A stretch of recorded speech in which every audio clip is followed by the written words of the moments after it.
అంబిక ఇంటికి రాగానే సహస్ర చాలా సంతోషంగా పిన్ని ఆ లక్ష్మికి శిక్ష పడిందా అని అడుగుతూ ఉంటుంది. ఆ మాట వినేసరికి అంబికకు చాలా కోపం వస్తూ ఉంటుంది. వెంటనే సహస్రపై చేయి చేసుకుంటుంది.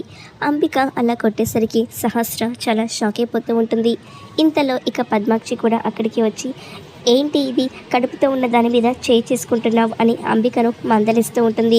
అంబిక మాత్రం చాలా కోపంగా అసలు నేను చెప్పిందేంటి మీరు చేసిందేంటి అని నిలదీస్తూ ఉంటుంది. ఏమైంది అని పద్మాక్షి అడుగుతూ ఉంటే నేను ఆ లక్ష్మికి శిక్ష పడడం కోసం అంతగా ప్రయత్నిస్తే మీరు ఆ విహారిని బయటికి వెళ్లకుండా చూడమని చెప్తే మీరు విహారిని అలా ఎలా కోర్టుకి రానిచ్చారు అని అంబిక అంటూ ఉంటుంది. విహారి రాకపోయింటే ఆ లక్ష్మికి ఖచ్చితంగా శిక్ష పడేది. చివరి నిమిషంలో విహారి రావడంతో అంతా తలకిందులైపోయింది అని అంబిక అంటూ ఉంటే సహస్ర పద్మాక్షి షాక్ అవుతూ ఉంటారు.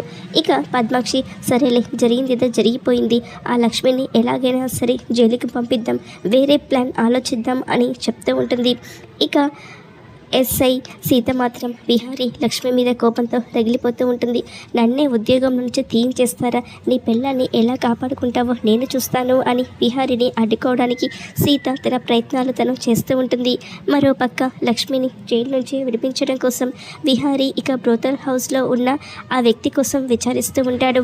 ఇక పండు సహాయంతో ఒక రౌడీని పట్టుకొని లక్ష్మి గురించి అడుగుతూ నువ్వు అక్కడికి ఎందుకు వెళ్ళావు, నీతో ఇదంతా ఎవరు చేయించారు అని విహారి ఆ రౌడీని నిలదీస్తూ ఉంటాడు.